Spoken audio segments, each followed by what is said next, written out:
கர்த்தருக்கு ஸ்தோத்திரம் உண்டாவதாக. இந்த நாளிலும் கர்த்தருடைய வார்த்தையை ஆண்டவர் நமக்கு கொடுத்து கொண்டே இருக்கிறார். இந்த பாஸ்டர்மா பேசும்போதெல்லாம் பார்த்தீங்கன்னா இந்த இடது கையில் இப்படி மைக்கை பிடிச்சிட்டு இப்படிமா நான் அங்கே உட்காந்துருக்கிறேன். ஏய் உனக்கு அன்பு இருக்கா, உனக்கு அன்பு இருக்கா.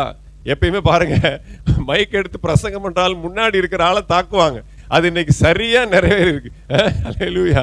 உண்மையிலே அதை எடுத்து பேசும்போது அந்த அம்மா நம்மளை தான் குத்துது, நம்மையே குத்துது அப்படின்ட்டு உண்மையிலே பார்த்தீங்கன்னா பாதி பிரசங்கம் யாருக்குன்னா முன்னாடி இருக்கிறவங்களுக்கு தான். அல்லேலூயா. ஸோ முழுக்க அவங்களுக்கு தான் நம்ம பேசுகிறோம்.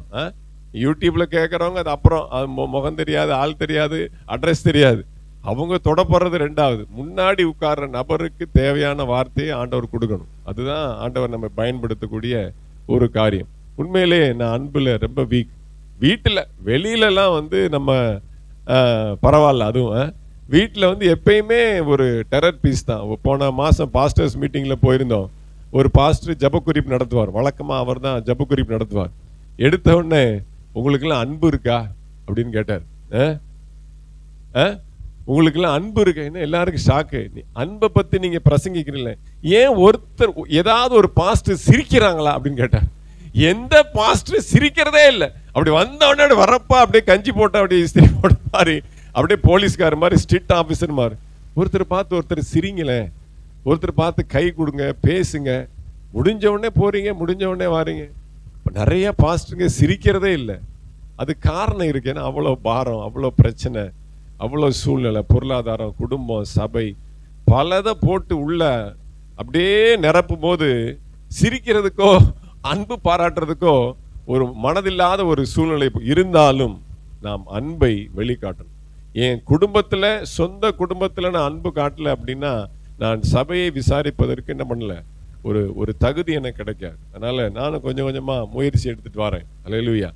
அன்னைக்கு நம்ம டிரைவிங் ஸ்கூல்ல இருக்கும்போது கையெழுத்து ஏதோ ஃபார்ம் ஃபில் பண்ணும்போது ஒரு ஓடிபி வந்துச்சே. அது யாருக்கு ஃபோனில் வந்துச்சு, யார் பேசுனா? உங்களுக்கு ஓடிபி கேட்டீங்கல்ல, யார்கிட்ட பேசுனீங்க? ஒய்ஃப்கிட்ட பேசுங்க. அது கேட்டுட்டு தான் நான் சொல்றேன். ஏன்னு கேட்டீங்கன்னா, ஓடிபி சொன்னாங்க. இந்த அம்மா சொன்ன உடனே சரிராம்மா வச்சிடுறா அப்படின்னாரு. என்னடா அது, எனக்கு அப்படியே சரிராம்மா வச்சிரு அப்படின்னாரு. ஒருவேளை சோஃபிட்டு தான் பேசுறாரோ அப்படின்னு நினைச்சேன். பார்த்தா ஒய்ஃப். எனக்கெல்லாம் அப்படி வரவே வராது. நான் நினைச்சேன், ஃபோன்லேயே இப்படி பேசுறாரு, வீட்டில் மனைவியை எப்படி அன்பு பாராட்டுவார். ஆடா, இவர்கிட்ட நம்ம உட்காந்து இவர்கிட்ட நம்ம பிரசங்கம் கேட்கணும், மனைவி எப்படி நேசிப்பது. சர்றாம்மா வச்சிரு அப்படியே ஆஹான்னு பார்த்துக்கிட்டு இருந்தேன். பாடுறா எப்படி நேசிக்கிறாரு மனைவியை. உண்மையிலே மனைவியை நேசிக்கணும். அந்த அளவுக்கு அன்பு ரொம்ப முக்கியம். அன்பு தணிந்து போகக்கூடிய ஒரு காலத்தில் நாம் இருக்கிறோம். அதனால நேசம், அன்பு, ஒரு நேச ஆவிய ஆண்டவர் நமக்கு கொடுக்கணும். அதனால அதை நம்ம கற்றுக்கொள்ளணும்.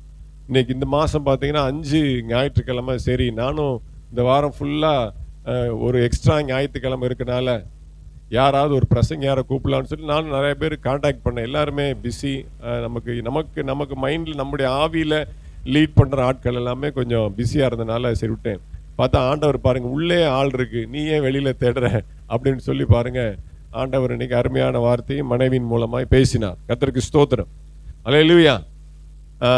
எனக்கும் ஆண்டவர் ஒரு வார்த்தையை கொடுத்துருந்தார். ஏன்னா 5 வாரத்திற்குரிய வார்த்தை ஆல்ரெடி ஃபிக்ஸ் ஆயிடுச்சு. அதனால அதை சொல்ல வேண்டும் என்கிற ஒரு உந்துதலை ஆண்டவர் கொடுத்தனால வெளியில யாரையும் ஆண்டவர் நமக்கு அனுமதிக்கல.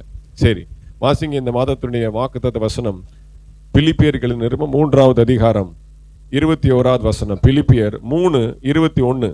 அவர் எல்லாவற்றையும் தமக்கு கீழ்ப்படுத்திக் கொள்ளத்தக்க தம்முடைய வல்லமையான செயலின்படியே நம்முடைய அற்பமான சரீரத்தை தம்முடைய மகிமையான சரீரத்திற்கு ஒப்பாக மறுரூபப்படுத்துவார். சரி, இந்த வசனத்துல 5 காரியம் அடங்கி இருக்கு அப்படின்னு சொல்லி ஆண்டவர் ஏற்கனவே எனக்கு உணர்த்தினார்.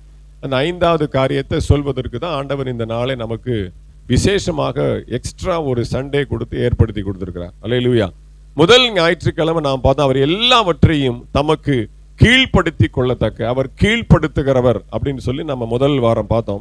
2வது தம்முடைய வல்லமையான செயலின்படியே, ஆண்டவருடைய வல்லமை எப்படி கிரியை செய்கிறது, அவருடைய வல்லமை எப்படிப்பட்டது அப்படின்னு சொல்லி வேதத்தில் சில காரியங்களை பார்த்தோம். 3வது நம்முடைய அற்பமான சரீரம், நம்முடைய சரீரத்தை குறித்து அதனுடைய செயல்பாடுகளை குறித்து நாம 3வது வாரம் பார்த்தோம். 4வது வாரம் தம்முடைய மகிமையான சரீரத்திற்கு ஒப்பாக ஆண்டவருடைய மகிமையின் சரீரத்தை குறித்து நாம தியானித்தோம். இன்றைக்கு மறுரூபப்படுத்துவார். அல்லேலூயா. அப்போ நம்முடைய அற்பமான சரீரத்தை தம்முடைய மகிமையான சரீரத்திற்கு ஒப்பாக மறுரூபப்படுத்துவார். அந்த மறுரூபம் அப்படிங்கிற வார்த்தையை தான் நாம இன்னைக்கு தியானிக்க போகிறோம். நம்முடைய சபையின் பேர் என்ன? ஜெய கிறிஸ்து மறுரூப சபை. அல்லேலூயா. டிரான்ஸ்ஃபர்மேஷன். நம்முடைய வாழ்க்கை மறுரூபமாகணும். இன்னைக்கு நம்ம பார்க்க போறது சரீரம். நம்முடைய அற்பமான சரீரம் அவருடைய மகிமையான சரீரத்திற்கு ஒப்பாக மறுரூபப்படுத்துவார் அப்படின்னு ஆண்டவர் வாக்கு பண்ணியிருக்கிறாரு. அதை எப்படி மறுரூபப்படுத்துவார் அப்படின்னு சொல்வதற்கு முன்பாக 3வது பிரசங்கியாராக என்னுடைய மகன் எப்ராயிம் ராஜன் வந்து ஒரு 3 நிமிஷம் பேசுவான். அது என்ன, இந்த பிரசங்கத்துக்கு எனக்கு தேவை, ஆனா அது எனக்கு சரியா தெரியாது, நமக்கு அந்த அறிவு கிடையாதுன்னு அவங்க வந்து அதை நிறைய கத்து வச்சிருக்கிறாங்க. அதாவது இந்த சுனிதா வில்லியம்ஸ் அப்படிங்கிற ஒரு சகோதரி ஸ்பேஸுக்கு போயிட்டு வந்தாங்க தெரியுமா? அவங்க அந்த போயிட்டு வந்த அனுபவத்தை குறித்து அந்த காரியத்தை குறித்து ஒரு 3 நிமிஷம் எப்ராயிம் பேசுவான். அதுக்கப்புறம் எனக்கு பிரசங்கத்துக்கு அது தேவை, அதனால தான் நான் வந்து நான் காலையில தான் சொன்னேன், காலைல தூங்க தட்டி எழுப்பி நீ பேசணும் அப்படின்னு சொன்னேன். ஒரு 3 நிமிஷம் வந்து எப்ராயிம் பேசுவான் முன்னாடி வந்து. சீக்கிரம்.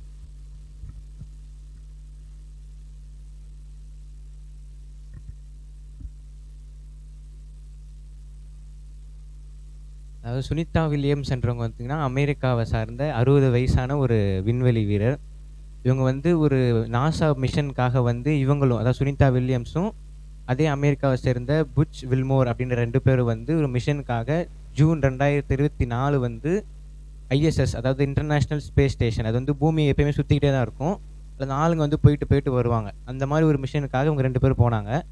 இவங்க கூட இன்னும் ஒரு 3 பேர் போனாங்க. அவங்க வந்து போயிட்டு வந்துடுவாங்க. இவங்க மட்டும் 2 பேர் மட்டும் தான் அங்கேயே இருப்பாங்க. இவங்க 2 பேர் அங்கே இருந்தது, அதாவது இந்த மிஷன் வந்து 8 நாள் மிஷன். 8 நாள் முடிச்சுட்டு மறுபடியும் அதே ஸ்பேஸில் வந்துடுவாங்க. ஆனால் அவங்க 8 நாள் முடிச்சுட்டு வரும்போது பார்த்தா ஒரு டெக்னிக்கல் ஃபால்ட் ஆனால அவங்க வர முடியாமல் போயிடுச்சு. இங்கேருந்து கனெக்ஷன் லாஸ்ட் ஆனால அவங்களால எதுவும் பண்ண முடியாமல் வர முடியும் அங்கேயே இருந்துட்டாங்க. அதாவது 8 நாள் வர வேண்டியவங்க வந்து 286 நாள் வந்து அங்கேயே இருக்கிற மாதிரி ஆயிடுச்சு. அங்கே வந்து சாப்பாடு வந்து இருக்காது, ஏன்னா வந்து 0 கிராவிட்டி தான், ஏன்னா மறுபடியும் நிற்க முடியாது, அவங்க மிதந்துட்டே இருப்பாங்கன்றனால சாப்பாடு இருக்காது, தண்ணி இருக்காது, எல்லாமே பேக்கெட்டு தான் வச்சுருப்பாங்க. அதை வச்சே வந்து 280 நாள் வந்து சர்வைவ் ஆகி அவங்க வந்து, அதுவும் 60 வயசு, அவங்களுக்கு 60 வயசு இருக்கவங்க வந்து இவ்வளோ நாள் இருக்கிறது ரொம்ப கஷ்டம். ஏன்னா நம்ம உடம்புல இருக்க அந்த ஆர்கன்ஸ்லாம் வந்து மிதந்துட்டே தான் இருக்கும், நம்ம கீழே இருக்கனால அது ஒவ்வொன்றும் அதோட இடத்துல இருக்கும். ஸோ அவங்க அந்த இதுலேயே அந்த ஒரு மயக்கத்திலே இருப்பாங்க. மறுபடியும் வந்தாங்க. எப்போ வந்தாங்கன்னா மார்ச் 19 வந்தாங்க. மார்ச் 18 அங்கேருந்து கிளம்பி மார்ச் 19 இங்கே வந்தாங்க. இங்கேருந்து தான் போய் கூப்பிட்டு வந்தாங்கன்னு நினைக்கிறேன். ஆமாம், இங்கேருந்து போய் கூப்பிட்டு அவங்க வந்தாங்க. அப்படி தான் வந்தாங்க.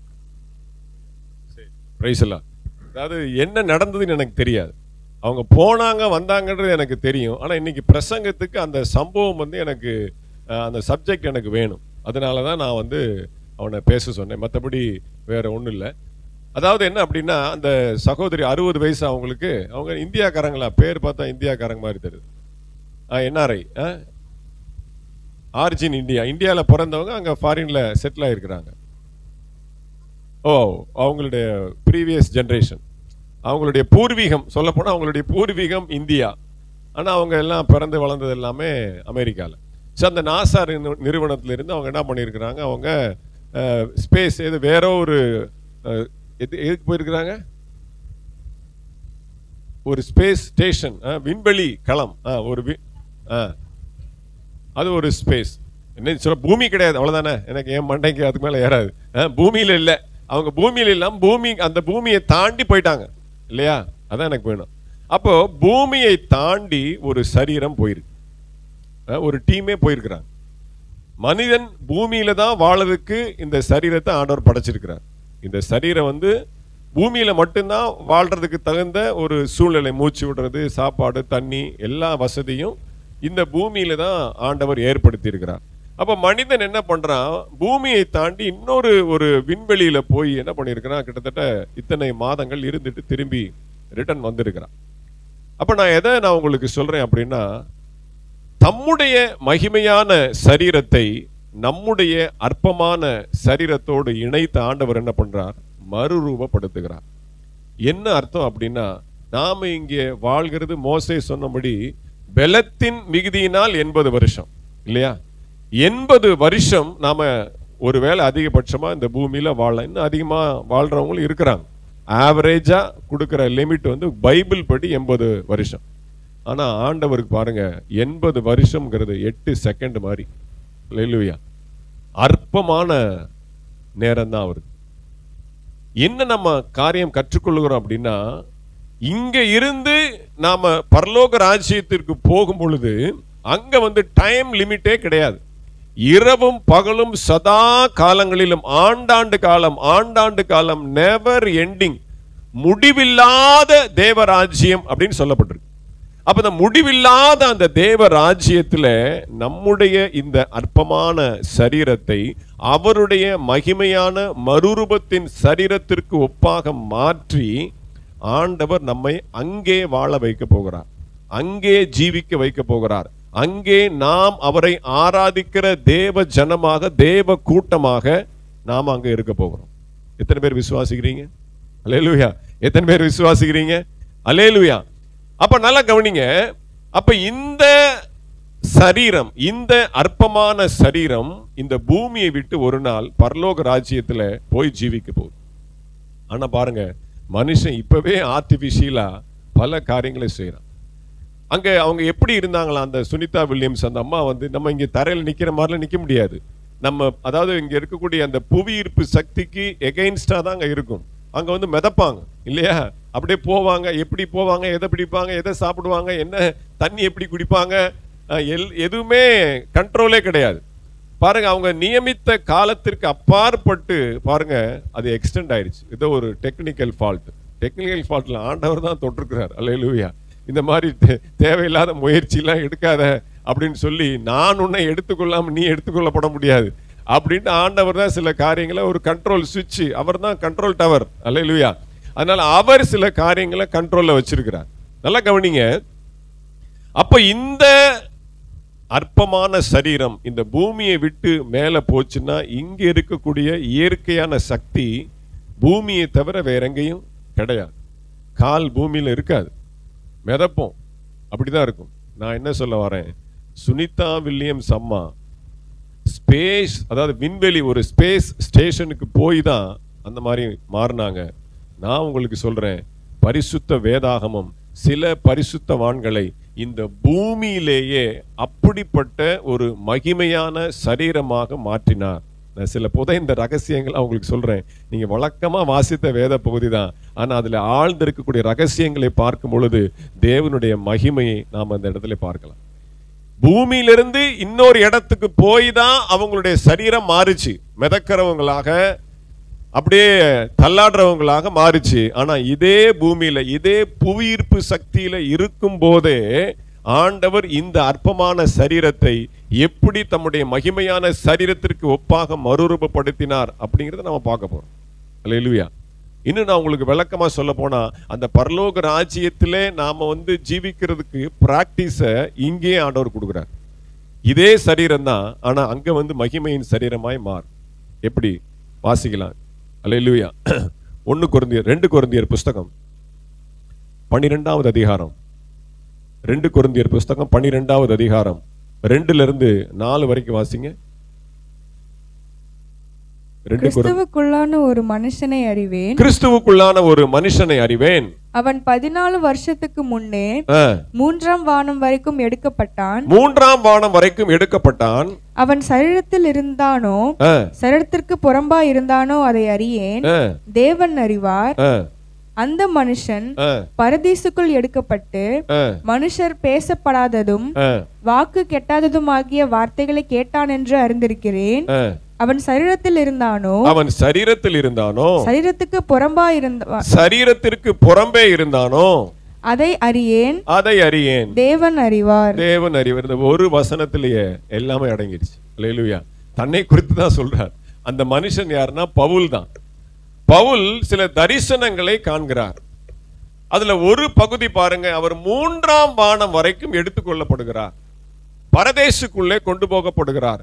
மனுஷர் பேசப்படாத பாஷைகள், மனுஷருடைய காதுகள், மனுஷருடைய வாயினாலே சொல்லப்படாத பாஷை மொழிகளை பேசக்கூடிய சத்தத்தை அங்கே அவர் கேட்கிறார். சொல்றாரு, நான் சரீரத்தில் இருந்தேனோ அல்லது சரீரத்திற்கு புறம்பே இருந்தேனோ எனக்கு தெரியாது, தேவன் ஒருவரை அறிவார். ஆனா அவர் பார்த்திருக்கிறாரு, உணர்ந்திருக்கிறாரு, எல்லாத்தையும் அனுபவிச்சிருக்கிறாரு. ஆனால் அவர் சரீரத்தில் இருந்தாரா இல்ல ஆவியில் இருந்தாரா அவருக்கே தெரியாது.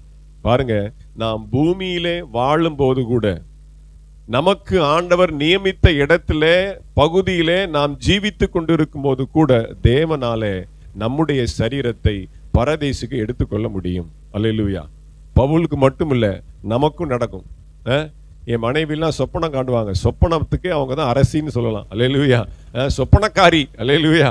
பாருங்க, திடீர்னு பாத்தீங்கன்னா என்னென்னமோ சொல்லுங்க, நான் படுத்துக்கிட்டு தாங்க இருந்தேன், எனக்கு நல்லா தெரியுது நான் பெட்ல தான் இருக்கிறேன், என் உடம்பு இங்கே தான் இருக்கு, ஆனா நான் இங்க இல்ல, பாத்தீங்கன்னா நான் எங்கேயோ இருக்கிறேன், நீங்க வந்து அப்படியே அங்க போயிட்டு இருக்கீங்க, பிள்ளைங்க அப்படி வராங்க, அது ஒரு பெரிய காடா இருக்கு, பாத்தீங்கன்னா ஒரு பெரிய பள்ளம் இருக்கு, நம்ம அப்படி தாண்டுறோம் இப்படி தாண்டுறோம், ஆனா நான் இங்கே தான் இருக்கிறேன், அது மட்டும் நல்லா தெரியுது.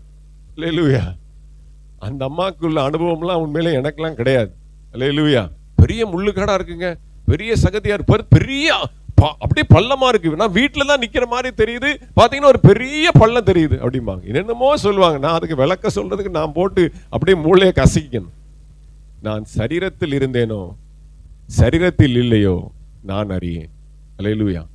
அப்ப ஆண்டவர் தம்முடைய சித்தத்தை, தம்முடைய மனதின் விருப்பத்தை, தம்முடைய திட்டத்தை நமக்கு வெளிப்படுத்துவதற்காக நம்முடைய அற்பமான இந்த சரீரத்தை சில நேரங்களிலே மகிமையின் சரீரமாக மாற்றுகிறார். அல்லேலூயா. அதுக்கு மிகப்பெரிய ஒரே வரியில நான் உங்களுக்கு சொல்றேன். அப்படின்னா என்ன அர்த்தம் அப்படின்னா, நம்முடைய உடம்பு பரலோகத்தோடு கூட கனெக்ட் பண்றார் சில நேரத்தில். அதாவது transforming or connecting our body condition to heavenly atmosphere. அதாவது பரலோகத்திலே எப்படிப்பட்ட ஒரு சூழ்நிலை இருக்கும், பரலோகத்திலே எப்படிப்பட்ட ஒரு மகிமை இருக்கும் அப்படிங்கிறதை நாம் இந்த பூமியில இருக்கும் போதே உணர்வதற்கு சில நேரங்களில் ஆண்டவர் நம்முடைய சரீரத்தினுடைய தன்மையை மாற்றுகிறார். அல்லேலூயா. இன்னும் உங்களுக்கு ரொம்ப சுருக்கமா சொல்ல போன அப்படின்னா, ஆதாம் அயர்ந்த நித்திரை வரப்பண்ணி அவனுடைய விலா எலும்பை எடுத்து ஏவாளை உண்டாக்கினார்.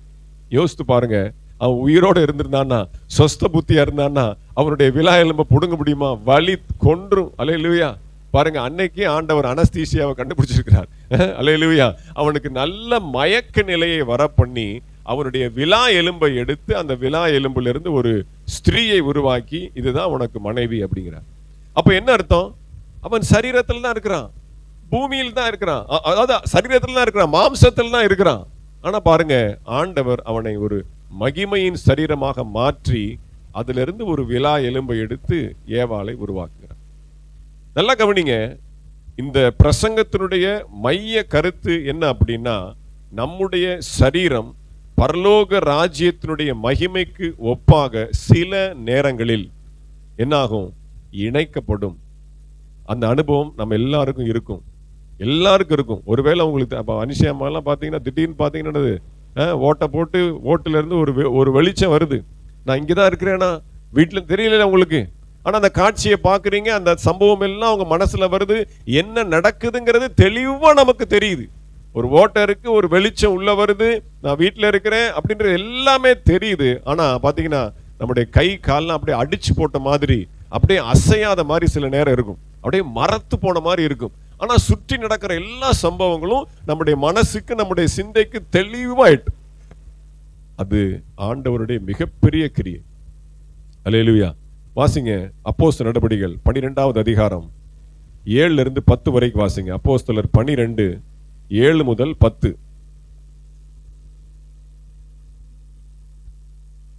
அப்பொழுது கர்த்தருடைய தூதன் அங்கே வந்து நின்றான். அறையிலே வெளிச்சம் பிரகாசித்தது. அவன் பேதுருவை விலாவிலே தட்டி, சீக்கிரமாய் எழுந்திரு என்று அவனை எழுப்பினான். உடனே சங்கிலிகள் அவன் கைகளில் இருந்து விழுந்தது. தூதன் அவனை நோக்கி, உன் அறையை கட்டி உன் பாதரட்சைகளை தொடுத்துக்கொள் என்றான். அவன் அந்தபடியே செய்தான். தூதன் பின்னும் அவனை நோக்கி, உன் வஸ்திரத்தை போர்த்து கொண்டு என் பின்னே வா என்றான். அந்தபடியே அவன் புறப்பட்டு அவனுக்கு பின் சென்று தூதனால் செய்யப்பட்டது மெய் என்று அறியாமல் தான் ஒரு தரிசனம் காண்கிறதாக நினைத்தான். வாசிங்க. அவர்கள் முதலாம் காவலையும் இரண்டாம் காவலையும் கடந்து நகரத்திற்கு போகிற இருப்பு கதவண்டையிலே வந்தபோது அது தானாய் அவர்களுக்கு திறவுண்டது. அதன் வழியாய் அவர்கள் புறப்பட்டு ஒரு வீதி நெடுக நடந்து போனார்கள். உடனே தூதன் அவனை விட்டு போய்விட்டான். இதுதான் நம்முடைய அற்பமான சரீரத்தை அவருடைய மகிமையான சரீரத்திற்கு ஒப்பாக மறுரூபப்படுத்தக்கூடிய மிகப்பெரிய பெஸ்ட் எக்ஸாம்பிள். அதான் நம்ம 7ல இருந்து வாசிச்சோம். 6ஆம் வசனம் அங்க என்ன சொல்லப்பட்டிருக்கு அப்படின்னா, ஏரோது அவனை வெளியே கொண்டு வரும்படி குறித்திருந்த நாளுக்கு முந்தின நாள் ராத்திரியிலே பேதுரு 2 சங்கிலிகளினாலே கட்டப்பட்டு 2 சேவகர் நடுவே நித்திரை பண்ணி கொண்டிருந்தான். 2 போர் சேவகர் லெப்ட் அண்ட் ரைட் நிக்கிறாங்க, 2 சோல்ஜர் நிக்கிறாங்க. இவன் கை காலெல்லாம் சங்கிலினால கட்டி இருக்கிறாங்க, இவன் நித்திரை பண்ணி கொண்டிருந்தான். அதுதான் லாஸ்ட்.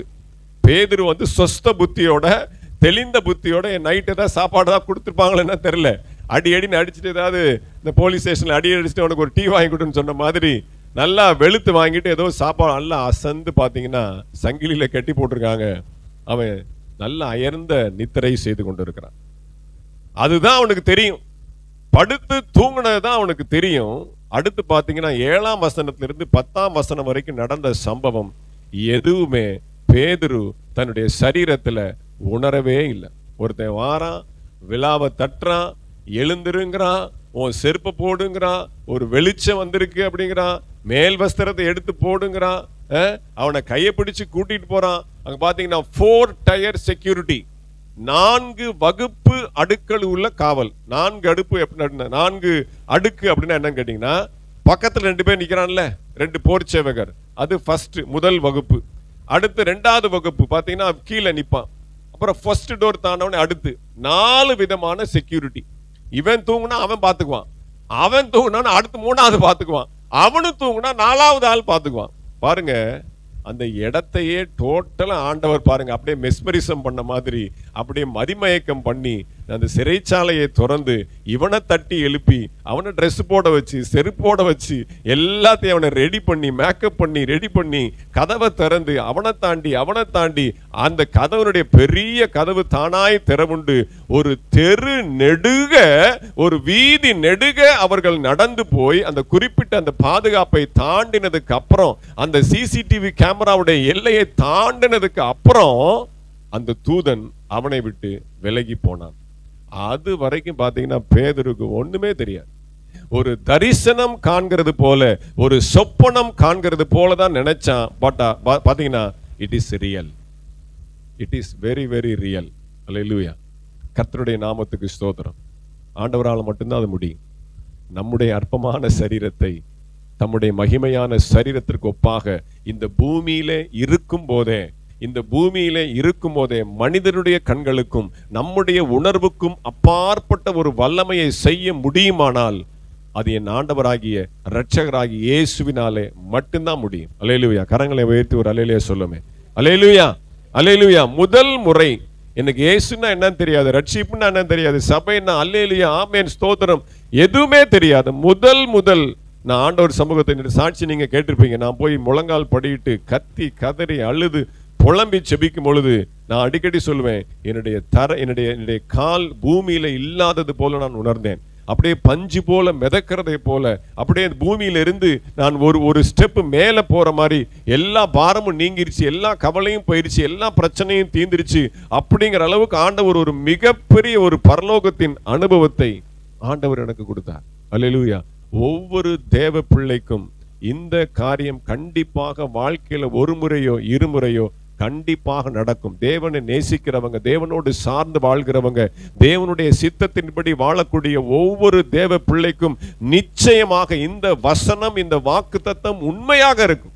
இப்போ உங்க கையில நான் மைக்க கொடுத்தேன்னா நிச்சயமா நீங்க மைண்ட்ல ஓடிட்டு இருக்கும், எனக்கு அப்படி நடந்தது, எனக்கு இப்படி நடந்தது அப்படின்னு சொல்லி உங்க மைண்ட்ல நிச்சயமா ஓடிக்கொண்டு இருக்கும். நம்முடைய அற்பமான சரீரத்தை அவருடைய மகிமையான சரீரத்திற்கு ஒப்பாக நிச்சயமாக ஆண்டவர் மறுரூபப்படுத்துவார். ஏதோ நம்ம பரலோகத்துக்கு போனதுக்கு அப்புறம் தான் அப்படிப்பட்ட ஒரு மகிமையான ஒரு அனுபவத்துக்குள்ள வருவோம் அப்படின்றது அல்ல. இந்த பூமியிலே இந்த புவியீர்ப்பு சக்தி இருக்கக்கூடிய இந்த வல்லமைக்குள்ளாகவே ஆண்டவர் நம்மை மறுரூபப்படுத்தக்கூடிய வல்லமை அவரிடத்தில் இருக்கிறது. அல்லேலூயா. வாசிங்க அப்போஸ்தலர் நடபடிகள் 9வது அதிகாரம் 3வது வசனத்திலிருந்து 7வது வசனம் வரைக்கும் வாசிங்க. நான் ஏன் அதிகமா வாசிக்க சொல்றேன்னா அந்த சம்பவத்தினுடைய பேக்ரவுண்ட் உங்களுக்கு தெரியணும். அப்போஸ்தலர் 9 3வது வசனத்திலிருந்து 7வது வசனம் வரைக்கும் வாசிங்க. அவன் பிரயாணமாய் போய் தமஸ்குவுக்கு சமீபித்த போது சடிதியிலே வானத்திலிருந்து ஒரு ஒளி அவனை சுற்றி பிரகாசித்தது. அவன் தரையிலே விழுந்தான். அப்பொழுது சவுலே சவுலே, நீ என்னை ஏன் துன்பப்படுத்துகிறாய் என்று தன்னுடனே சொல்லுகிற ஒரு சத்தத்தை கேட்டான். தன்னுடனே சொல்லுகிற ஒரு சத்தத்தை கேட்டான். அதை அண்டர்லைன் பண்ணிக்கோங்க, மைண்ட்ல வச்சுக்கோங்க. தன்னுடனே சொல்லுகிற ஒரு சத்தத்தை கேட்டான். அதற்கு அவன், ஆண்டவரே நீர் யார் என்றான். அதற்கு கர்த்தர், நீ துன்பப்படுத்துகிற இயேசு நானே. முள்ளில் உதைக்கிறது உனக்கு கடினமாம் என்றார். அவன் நடுங்கி திகைத்து, ஆண்டவரே நான் என்ன செய்ய சித்தமாய் இருக்கிறீர் என்றான். அதற்கு கர்த்தர், நீ எழுந்து பட்டணத்துக்குள்ளே போ, நீ செய்ய வேண்டியது அங்கே உனக்கு சொல்லப்படும் என்றார். அவனுடனே கூட பிரயாணம் அவனுடனே கூட பிரயாணம் பண்ணின மனுஷர்கள் சத்தத்தை கேட்கும் ஒருவரையும் காணாமல் ஒருவரையும் சத்தத்தை கேட்டது டிபார்ட்மெண்ட் சத்தத்தை கேட்டும் கூட சத்தத்தை கேட்டாலும் கூட சத்தத்தை கேட்டும் ஒருவரையும் காணாமல் பிரமித்து நின்றார்கள். அல்லேலூயா. பாருங்க, அங்க சொல்லப்பட்டிருக்கு அந்த 4வது வசனத்துல தன்னுடனே சொல்லுகிற ஒரு சத்தத்தை கேட்டான். அவனுடனே கூட பிரயாணம் பண்ணின மனுஷர்கள் சத்தத்தை கேட்டும் ஒருவரையும் காணாமல் பிரமித்து பயந்து கலங்கி நின்றார்கள். இவனும் சரீரத்தில் தான் இருக்கிறான், கூட வர்ற போர் சேவகரும் சரீரத்தில் தான் இருக்கிறான். பவுலும் அதே அற்பமான சரீரத்துக்கு சொந்தக்காரன். அவன் கூட வரக்கூடிய எல்லா போர் சேவகர்களும் அதே அற்பமான சரீரத்திற்கு சொந்தக்காரர்கள். ஆனால் ஒரு ஒளி வந்து அந்த இடத்துல சுற்றி பிரகாசிக்கும் பொழுது அவன் கீழே விழுகிறான். பாருங்க, அவனுடனே சொல்லுகிற ஒரு சத்தத்தை கேட்டான். மத்த எல்லாருக்கும் சத்தம் தான் கேட்டதே ஒழிய வார்த்தை கேட்கல. நல்லா கவனிக்கணும், சத்தம் கேட்டது, வார்த்தை கேட்கல. அதுக்கப்புறம் பெரிய கான்வர்சேஷன் போகுது. நீர் யாருன்னு கேட்கிற அவர் ஆண்டவர் சொல்றாரு, ஏன் என்ன ஏது எங்க போ அங்க எல்லாம் பாத்தீங்கன்னா ஒரு லென்த்தி கான்வர்சேஷன் போகுது. அந்த வார்த்தையினுடைய அந்த ப்ரொனன்சியேஷன், உச்சரிப்பு, பாஷை, ஆண்டவருடைய சாயல் எல்லாவற்றையும் பார்த்த ஒரே நபர் பவுல் மட்டும்தான். பக்கத்துல இருக்க யாருமே பார்க்கல. அப்ப இவன் மட்டும் எப்படி பார்த்தான்? இவனுடைய சரீரம் மகிமையான சரீரமாக அந்த இடத்துல தேவனாலே மறுரூபப்படுத்தப்பட்டது. அல்லேலூயா. இவங்களும் பூமியில தான் இருக்கிறாங்க, அவனும் பூமியில தான் இருக்கிறான். ஆனா இவங்களுக்கும் அவனுக்கும் மட்டும் ஏன் இந்த ஒரு டிஃபரன்சியேஷன், ஏன் இந்த வேறுபாடு? கர்த்தர் பவுலை தெரிந்து கொண்டபடினாலே, கர்த்தர் அனாதி சித்தத்தினாலே அவனை முன்குறித்தபடினாலே அவன் மேல் ஒரு ஒளியை பிரகாசிக்க பண்ணினார். இவன் தான் சொல்லுகிற சத்தத்தை கேட்டான், மற்றவங்க வெறும் சத்தத்தை தான் கேட்டாங்க.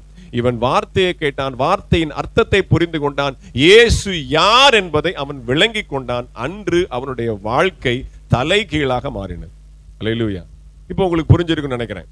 அப்ப நம்ம பூமியில இருக்கும் பொழுது தேவன் ஒரு மனுஷனை குறித்திருப்பாரானால், அல்லேலூயா, இந்த வார்த்தை நான் பிரசங்கித்துக் கொண்டிருக்கும் பொழுது, இந்த வார்த்தை உங்கள் உள்ளத்திலே துணித்துக் கொண்டிருக்கும் பொழுது உங்களுடைய சரீரம் மறு ரூபமாக கூடிய அனுபவத்தை உங்களால பெற முடியும். அல்லேலூயா.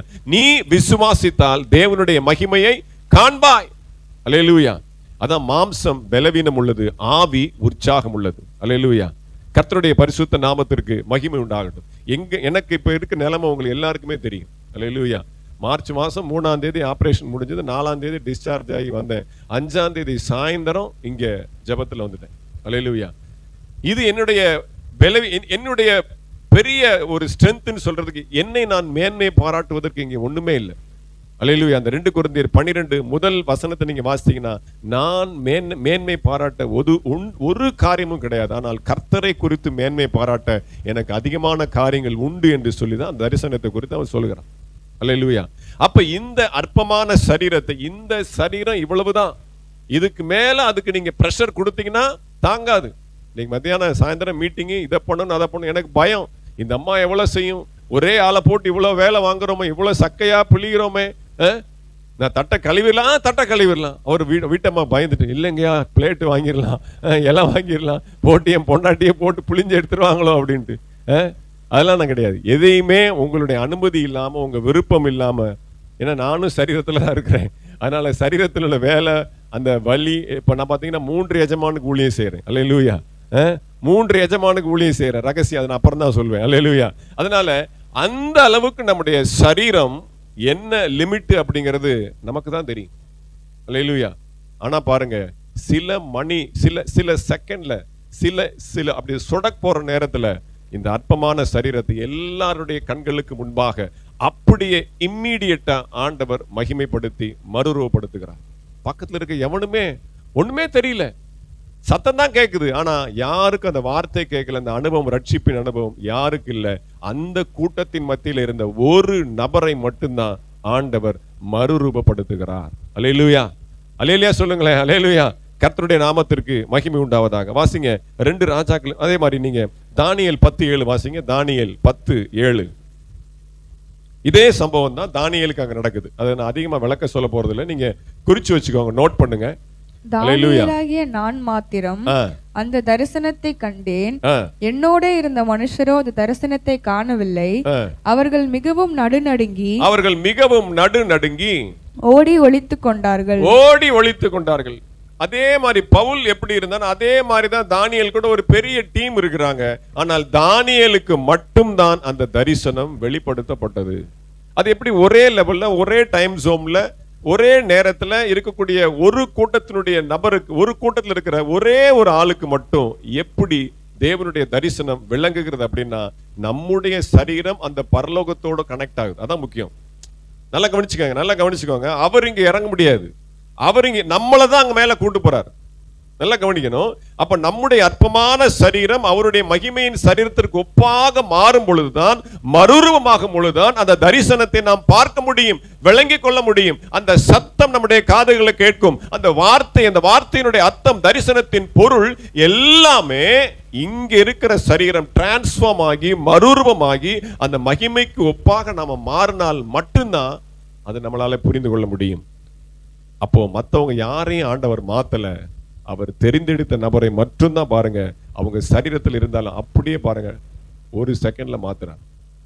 அது ஆண்டவரால மட்டும்தான் முடியும். அல்லேலூயா. வாசிங்க 2 ராஜாக்கள் புஸ்தகம் 2வது அதிகாரம் 11வது வசனம். 2 ராஜாக்கள் 2:11. அவர்கள் பேசிக்கொண்டு நடந்து போகையில் இதோ அக்கினி ரதமும் அக்கினி குதிரைகளும் அவர்கள் நடுவாக வந்து இருவரையும் பிரித்தது. எலியா சுழல் காற்றிலே பரலோகத்திற்கு ஏறி போனான். பாத்தீங்களா? அவர்கள் பேசிக்கொண்டு நடந்து போகும்போது, அழகா வார்த்தை, அவர்கள் பேசிக்கொண்டு நடந்து போகையில். எலியா நடந்து போய் கொண்டு இருக்கிறான். எலியாவும் எலிசாவும் பூமியில எல்லாரையும் போல அவர்கள் சாதாரணமா நடந்து போய் கொண்டு இருக்கிறாங்க. ஒரு இமை பொழுதுல, ஒரு செகண்ட்ல வானத்திலிருந்து அக்கினி குதிரைகள் அப்படியே இறங்கி பாத்தீங்கன்னா, அப்படியே எலிசாவை அப்படியே பூமியில வச்சுட்டு எலியாவை மட்டும் ஆண்டவர் என்ன பண்றாரு? பரலோகத்துல எடுத்துக்கொள்ள போகிறார். அப்ப என்ன அர்த்தம் அப்படின்னா, the very immediate moment, அந்த immediate second, அவங்க 2 பேரையும் பிரிக்கிற அந்த செகண்ட்ல எலியாவுடைய சரீரம், இன்னும் சொல்ல போனா எலியாவுடைய அற்பமான சரீரம் அவருடைய மகிமைக்கு ஒப்பான ஒரு மகிமையின் சரீரமாக மாறினா மட்டும்தான் என்ன போக முடியும்? மேல போக முடியும். யோசிச்சு பாத்தீங்களா? கவனிச்சீங்களா? லைவா இருக்கிறாங்க, பேசிக்கிட்டு இருக்கிறாங்க, உயிரோட இருக்கிறாங்க, சொஸ்த புத்தியா இருக்கிறாங்க. 2 பேரும் பேசிட்டு வரக்கூடிய கான்வர்சேஷன் எலிசாவுக்கு நல்லா புரியும், எலிசாவுக்கு நல்லா கேட்கும். ஆனால் அதற்கப்புறம் அந்த 2 பேரையும் பிரித்த அந்த ஒரு செகண்டுக்கு அப்புறம் எலிசாவுடைய சரீரம் வேற, எலியாவுடைய சரீரம் வேற. இது மாம்சத்திற்குரிய சரீரம், எலியாவுடைய சரீரம் மகிமையின் சரீரம். அல்லேலூயா. இது சுனிதா வில்லியம்ஸ்க்குலாம் தேவையில்லை, ஆண்டவர் பூமியிலே செய்வார். அல்லேலூயா. நீ கண்கள் பார்க்க பார்க்க, ஹல்லேலூயா, நீ பார்த்து கொண்டே இருப்பாய், நான் எடுத்துக்கொள்ளப்பட போகிறேன். எலிசாவுக்கு நல்லா தெரியும், என் எஜமானனை ஆண்டவர் எடுத்துக்கொள்ள போகிறார். எப்படி விதம், எந்த மெத்தட்ல செய்ய போறாரு, எந்த செகண்ட்ல செய்ய போறாருன்னு தெரியாது. அதனாலதான் பாருங்க அப்படியே கூடவே போறான். அவரோட கூட அப்படியே 2.5 கலந்ததுனால எலியாவுக்கு இருக்கக்கூடிய வரங்களை ஆண்டவர் ரெட்டிப்பாய் எலிசாவுக்கு கொடுக்கிறார். அல்லேலூயா. வாசிங்க ஆதியாமத்தின் புஸ்தகம் 5வது அதிகாரம் 23-24. சாரி, ஏனோக்குடைய நாளெல்லாம் 365 வருஷம் ஏனோக்கு தேவனோட சஞ்சரித்துக் கொண்டிருக்கையில் காணப்படாமற் போனான். தேவன் அவனை எடுத்துக்கொண்டார். பாருங்க, உயிரோடு இருக்கும் போதே எடுத்துக்கொள்ளப்பட்ட 2 நபர்கள் எலியாவும் ஏனோக்கும். அப்ப ஏனோக்கு தேவனோட கூட சஞ்சரித்து கொண்டிருந்தான். சஞ்சரித்து கொண்டிருந்தான் அப்படிங்கிற வார்த்தைக்கு ஒரு ஊழியக்காரர் அழகா விளக்கம் கொடுக்கிறார். சஞ்சரித்து கொண்டு வருதல் அப்படின்னா வாக்கிங் வித் லார்ட். எப்பொழுதுமே 24 மணி நேரமும் தேவ பிரசன்னத்துக்குள்ளேயே கிடக்கிறது. இப்ப நம்ம எல்லாம் 2.5 மணி நேரம் தான் இருக்கிறோம்.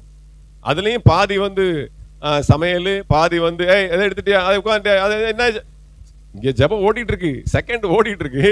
உங்க வீட்டுல அப்படி இல்லையா? எங்க வீட்டுல அப்படிதான் இருக்கும். அல்லேலூயா. பாருங்க, 2.5 மணி நேரம் நம்ம ஜபத்துல தான் இருக்கிறோம். ஆனா பாத்தீங்கன்னா மைண்ட் எல்லாம் வேற பக்கம் இருக்கும். ஆனா ஏனோக்கு அப்படி கிடையாது. அவர் சொல்றாரு, அந்த பிரசங்கியார் எப்பொழுதுமே தேவனுடைய பிரசன்னத்திலே இருப்பாங்க. அதுதான் பவுல் சொல்லுகிறார், நீங்கள் எதை செய்தாலும் ஸ்தோத்திரத்தோட, எதை செய்தாலும் கர்த்தருடைய நாமத்தின் மகிமைக்கென்றே செய்யுங்கள். அப்படின்னா என்ன அர்த்தம்? போகும்போது, வரும்போது, உட்காரும் போது, எந்திரிக்கும் போது, வேலை செய்யும் போது, எப்போ பார்த்தாலும் ஸ்தோத்திரமும் துதியும் நம்முடைய உள்ளத்தில் இருந்து கொண்டே இருக்கணும். அதாவது என்னத்தனா, தேவனோடு கூட சஞ்சரித்தல் என்றால் தேவனுடைய பிரசன்னத்திலேயே எப்பொழுதும் இருக்கிறது. 2.5 மணி நேரம் மட்டும் அல்ல, ஒரு பெரிய டார்கெட் கொடுக்குறாரு அப்படின்னு நினைக்காதீங்க. ஏனோக்குடைய வாழ்க்கையை நான் உங்களுக்கு சொல்றேன். அதாவது வாக்கிங் வித் ஜீசஸ், அவ்வளவுதான். அப்போ அவரோட கூட சஞ்சரிக்கிற அனுபவம் அப்படி இருந்ததுனால தேவன் ஏனோக்கை எடுத்துக்கொண்டார். இடைவிடாமல் ஆராதிக்கிற தேவன் உன்னை தப்புவிக்க வல்லவராக இருந்தாரா? அப்ப இடைவிடாமல் ஆராதிக்கிறது என்ன? ஒரு செகண்ட், ஒரு மணித்துளி கூட வேஸ்ட் பண்ணாம எப்பயுமே ஆண்டவரை குறித்த சிந்தை, கிறிஸ்து இயேசுவுக்குள் இருந்த சிந்தையும் சொல்லப்படல, கிறிஸ்து இயேசுக்குள் இருந்த சிந்தையே உங்களிலும் இருக்க கடவுது. அப்ப அவருடைய திங்கிங், அவருடைய எண்ணம், இந்த அம்மா பாட்டு பாடிட்டு இருக்கு, இதை எப்படியாவது என்ன பண்ணலாம், ஃபால் சீலிங் போடலாமா, எதை பண்ணலாம், எதை செய்யலாம். எப்ப பார்த்தாலும் ஆலயத்துக்குள்ள ஆலயத்துல என்ன செய்யுது, கருப்பா இருக்குது, தூசியா இருக்கு, இது பண்ணணும், அதை பண்ணணும், என்ன ரெடி பண்ணலாம்.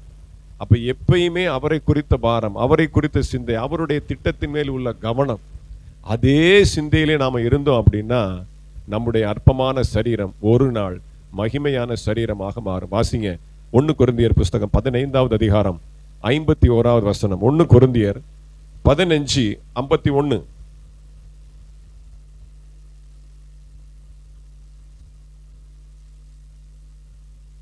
இதோ ஒரு ரகசியத்தை உங்களுக்கு அறிவிக்கிறேன். உங்களுக்கு ஒரு ரகசியத்தை சொல்றேன். நாம் எல்லாரும் நித்திரை அடைவதில்லை. ஆகிலும் கடைசி எக்காலம் தொனிக்கும்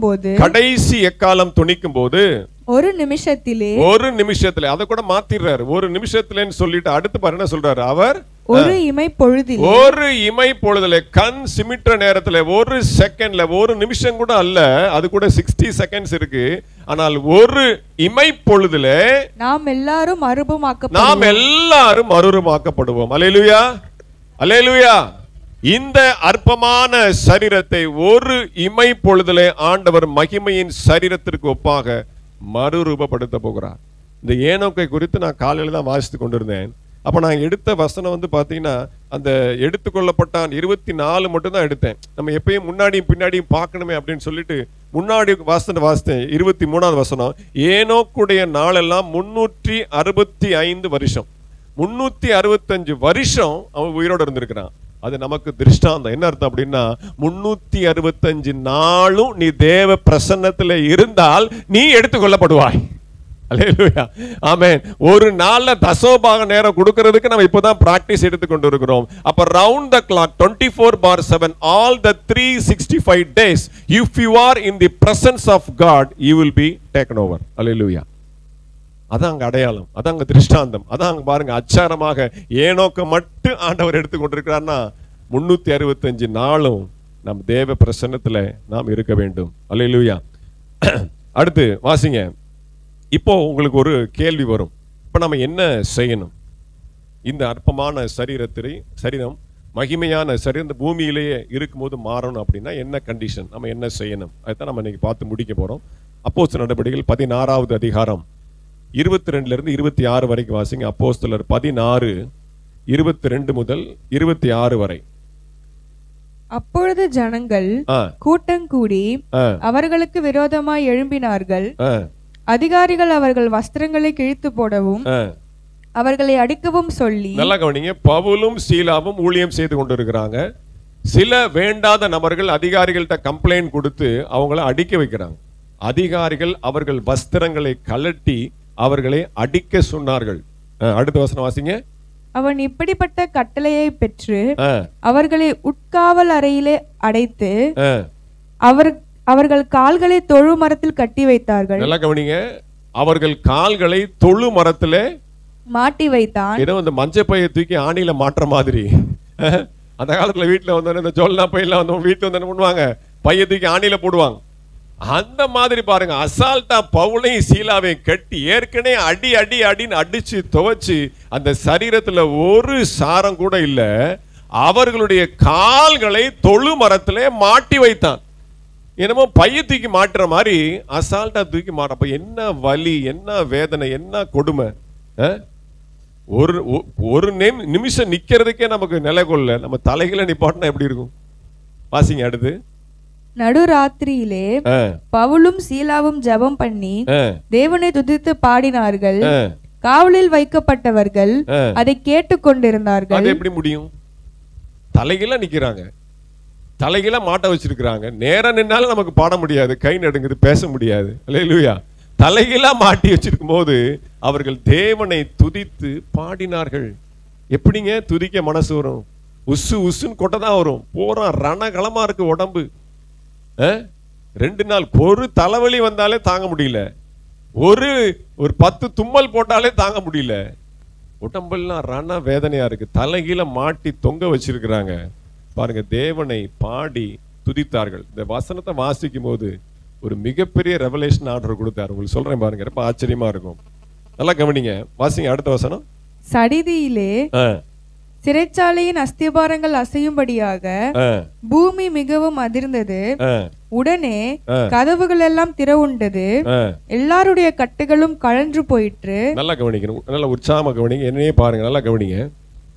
பவுலையும் சீலாவையும் அடிச்சு துவைச்சு, காமெடியா சொல்ல போனா அடிச்சு துவைச்சு தொங்க போட்டாங்க. அல்லேலூயா. தொழு மரத்துல மாட்டி வச்சிருக்கிறாங்க. பவுலும் சீலாவும் உற்சாகமாய் ஆண்டவரை ஆவியிலே நிறைந்து பாடி துதிக்கிறார்கள். அது பெரிய விஷயம் கூட வச்சுக்குவோம். என்ன, அதுவே கஷ்டம், மிகப்பெரிய கஷ்டம். பாடி துதித்து ஆராதித்து கொண்டிருக்கிறாங்க. நல்லா கவனிங்க, இப்ப இது அற்பமான சரீரம் கூட கிடையாது, மிக மிக மிக மிக மிக மிக அற்பமான சரீரம். அந்த சரீரத்துல ஒரு சாரம் கூட இல்ல, சாப்பிடல, தண்ணி இல்ல, குடிக்கல, அவ்வளவு வேதனை, உடம்பு அப்படியே சக்கையா இருக்கு. எல்லாத்தையும் உறிஞ்சி கலட்டி மாட்டி தொங்க வச்சிருக்கிறான். அற்பமான சரீரம். இந்த அற்பமான சரீரத்தை ஆண்டவர் எப்படி மகிமையான சரீரமாய் மாற்றுகிறார் அப்படின்னு நான் அவங்கள்ட்ட கேள்வி கேட்டேன்னா நீங்க என்ன பதில் சொல்வீங்க அப்படின்னா, அவர்கள் ஆவியில நிறைந்து பாடி துதித்தார்கள். அந்த பாடி துதிக்கும் பொழுதே அவர்களுடைய சரீரம் மகிமையான சரீரமாய் மாறிடுச்சு.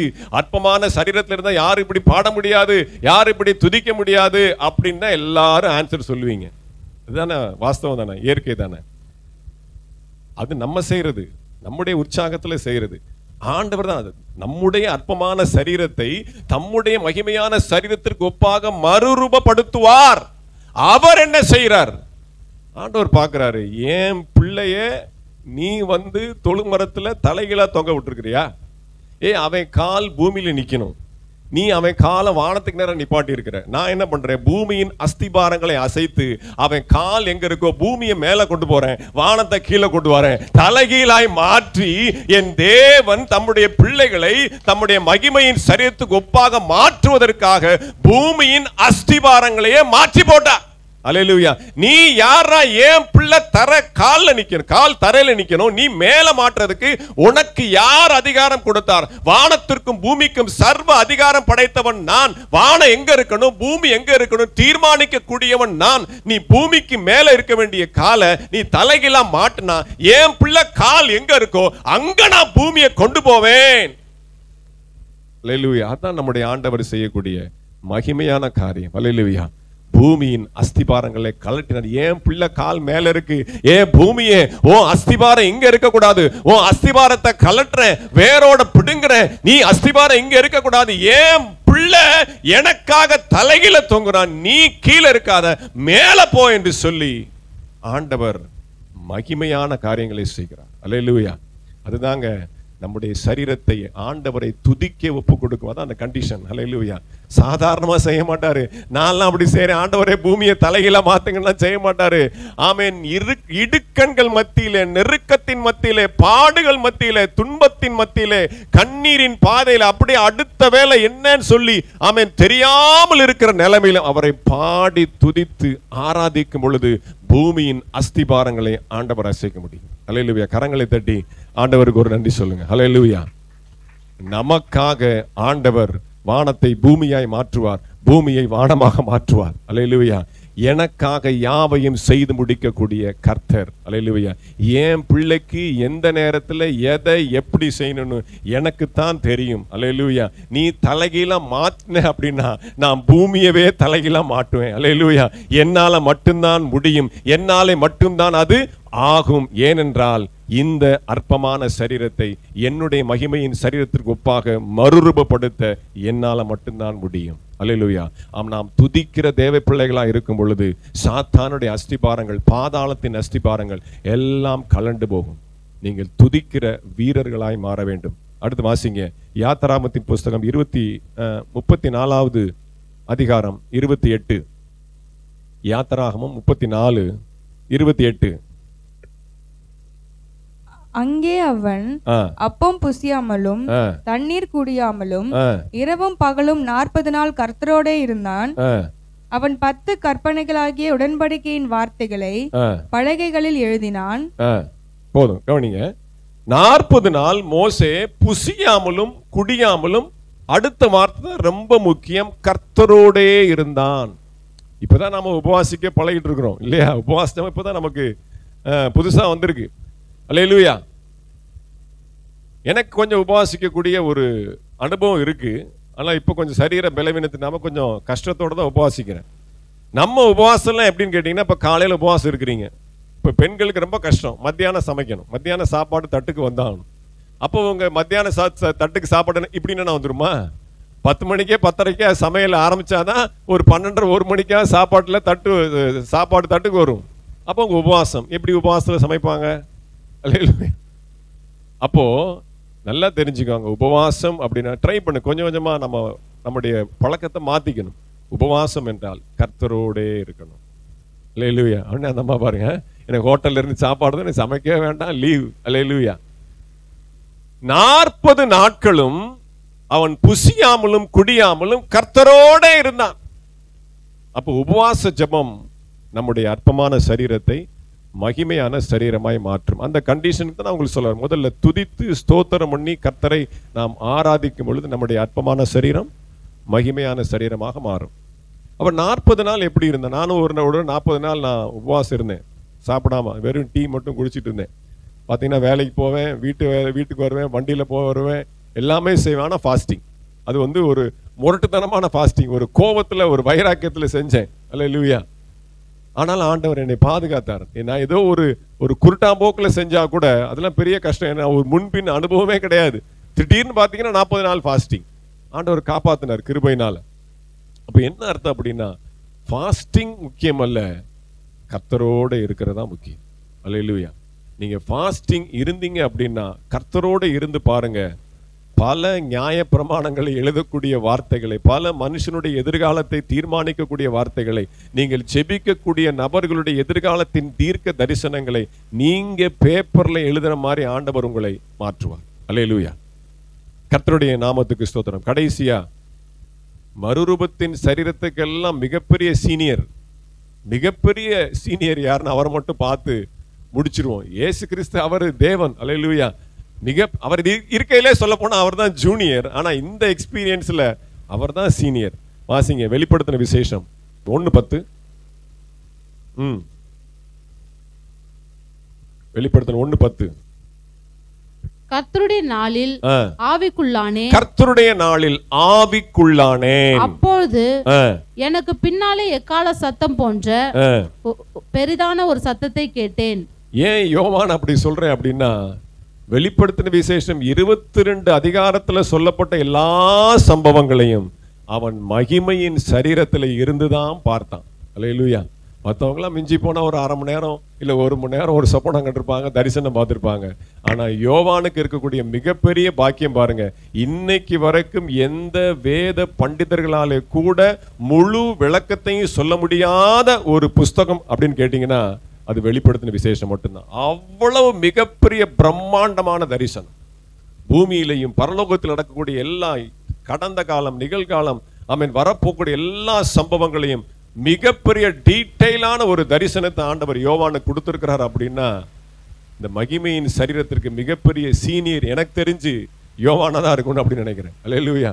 நீங்க ஒரு அதிகாரத்தை நீங்க வாசிச்சு அதுல பாதியாவது நீங்க புரிஞ்சுக்கோங்க பாருங்க, வாய்ப்பே இல்லை. அல்லேலூயா. அப்போ அவ்வளவு பெரிய தரிசனத்தை 22 அதிகாரத்துல அவர் சுருக்கமா எழுதியிருக்கிறார் நினைக்கிறேன். அவர் பார்த்த தரிசனங்களும் அனுபவித்த காரியங்களும் எல்லைக்கு அடங்காத வார்த்தைகளால் அதை விவரிக்கவே முடியாது. ஆனால் அப்படிப்பட்ட ஒரு உன்னதமான தரிசனத்தை யோவானுக்கு ஆண்டவர் கொடுத்திருக்கிறார். அப்படின்னா நிச்சயமாக அவருடைய அற்பமான சரீரத்தை தான் கர்த்தருடைய நாளில் நான் ஆவிக்குள்ளானேன். அப்போ அவர் ஆவிக்குள்ள கொண்டு போய், இப்ப இன்னைக்கு கர்த்தருடைய நாள், நல்ல தீர்மானம் பண்ணிட்டு வாங்க. ஒவ்வொரு ஞாயிற்றுக்கிழமையும் நான் ஆராதனைக்கு வரும் பொழுது நான் ஆவிக்குள்ளாக மறு ரூபமாக வேண்டும். அல்லேலூயா. ஒரு அரை மணி நேரமாவது, குறைந்தபட்சம் 15 நிமிஷம் அல்லது 20 நிமிஷம் ஆராதிக்கிற நேரத்துல தயவு செய்து நீங்கள் உங்களுடைய அற்பமான சரீரத்தில் இருப்பதை மறந்து விடுங்க. உங்க பேரு, உங்க ஊரு, உங்க ஆதார் கார்டு, அட்ரஸ் எல்லாத்தையும் மறந்துருங்க. உங்க ரேஷன் கார்டு, சாப்பாடு, மத்தியானம் என்ன சமையல், டோட்டலா பிளாங்கா இருங்க.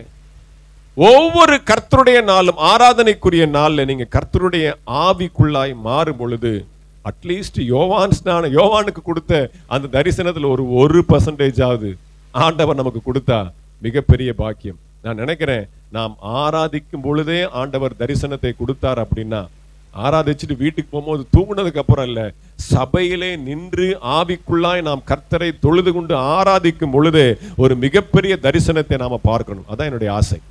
நான் மட்டும் இல்ல, நீங்க எல்லாரும், சபையார் எல்லாரும் கர்த்தருடைய நாளிலே ஆவிக்குள்ளாய் மாறும் பொழுது நாம் மிகப்பெரிய பரலோகத்தின் தரிசனங்களை பார்க்க வேண்டும்.